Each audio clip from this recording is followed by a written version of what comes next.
What are we looking at? So this is the brand new 911, codename 992. So this is the Carrera S version of it. This is a really awesome car.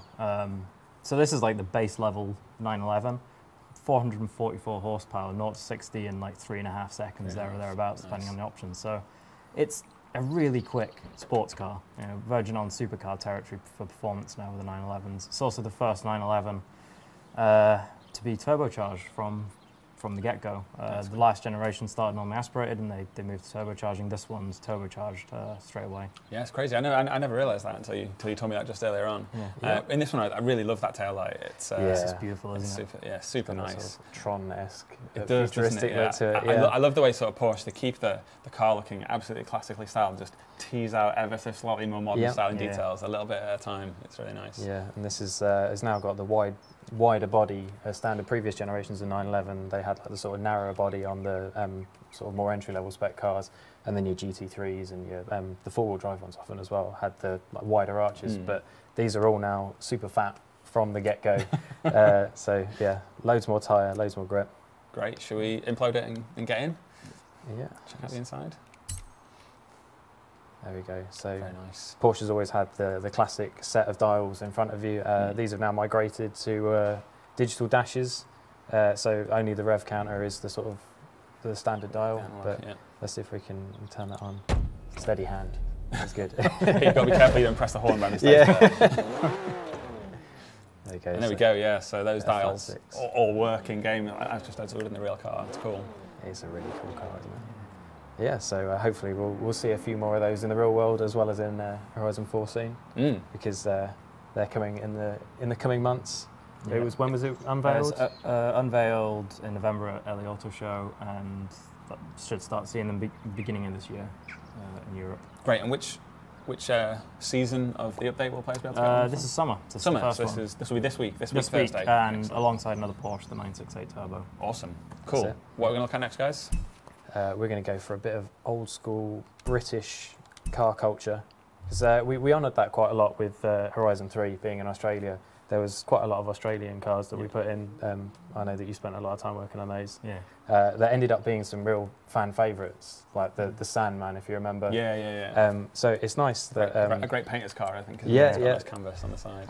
That's a lovely tie into this next car. There you go. The gigantic slab-sided Ford Transit, the original Mark 1. Let's jump in this. Excellent. There we go. So for those outside of Britain, I suppose it might not have such significance, but for us as Brits, the Transits are just part of our culture. Like Britain was built in Ford Transits, you know, as it were. There's that traditional design of it.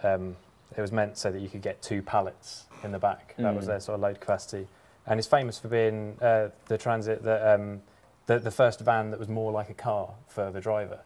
So instead of having the engine, like you're almost sitting on top of it, and you're the afterthought. The driver was actually sort of thought about, you know, so it's a more pleasant experience to own and drive. So it's really good for that. It's another famous stat. 1972 Scotland Yard, which is where sort of the head of police were, said that 95% of bank jobs involved a Ford Transit. So that is another testament to their drivability. People getting, you know, really extracting the full potential from the Transit. And presumably because they were so commonplace on the roads, it meant you would blend in once you found the motorway. Oh God, there's hundreds of Transits. The phrase "white van man," you sort of, you know, you blend in with everybody else. But I know that you've put a few upgrades on this one as well. Yeah, so you can give this a nice 7-litre V8 off of a certain Ford race car from the 1960s. Yeah. So you can make it go as well. Yeah. Can it touch S2? I don't know. Probably not, I'm afraid. Probably S1. I mean, it's not really got downforce, so it's not going to get to S2. Cool. So that's a really cool car. I love the detail on the back as well. I think that's really great to see. Yeah, really nice. And the sliding doors as well. It'd be great if you could have those open as you're driving. I think it's a little bit of a safety concern. So I don't think we have. But, should we take a look at? Well, sorry. Which season will this one be in? This is in spring. Season 5. Cool. All right. So a little bit of a wait for that one still, but it'll be coming out in this coming update. What else we got, guys? Okay. Right. So another one, the Mustang Fastback. Another one of your favourites. Yeah, this is the car from Bullitt. You can actually put the parts from the Bullitt car on this one. It's really cool. So you can pretend to be Steve McQueen after you're done pretending to rob banks. Awesome. Yeah, it seems like Ford are pushing that at the minute. I noticed there's a special edition 2019 Mustang one, yeah. with a bullet edition. Yeah. I've been hovering over the test drive button lately. So need to find some nice sort of steep, jumpy roads to have a proper test drive of that. So that's a really cool one. We love that. Another British classic there, the Hillman Imp. So that's another car that was actually built quite locally. A lot of classic culture. I know that you got a bit of history for us on this one. They were built in Scotland. Oh, these ones built in Scotland? They were built in Scotland. The Hillman. Hillman are a company. Yeah, so this is like a competitor to the Mini, but weirdly rear-engined. So one of the few British cars that's rear-engined. Really cool car.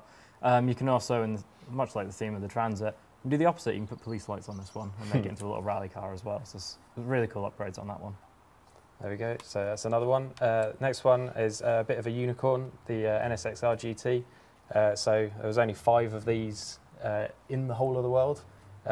Nobody really knows where any of them are. It was built to homologate the GT version of the NSX. So it's got that really iconic scoop on the roof, which on the road cars actually didn't do anything. But on the race car was absolutely purposeful to get all that cold air channeled in. Right. There were a load of other things that Honda did to the car, but nobody knows what they are because no one's had hands on with them to actually know. But the 1010 guys have faithfully recreated it for us here. Beautiful. So if no one knows how to drive it, Chris, how did you make it drive like the real car? Secret. Secret. Oh, He channeled the spirit of the NSX. Channel my inner Senna. Yeah, so that's a really cool one. They're rewards. Rewards cars there. The Hot Wheels Mustang, that's a really cool one. I love that. Yeah, really beautiful livery on Yeah, it's another reward car. Another reward one. Yeah.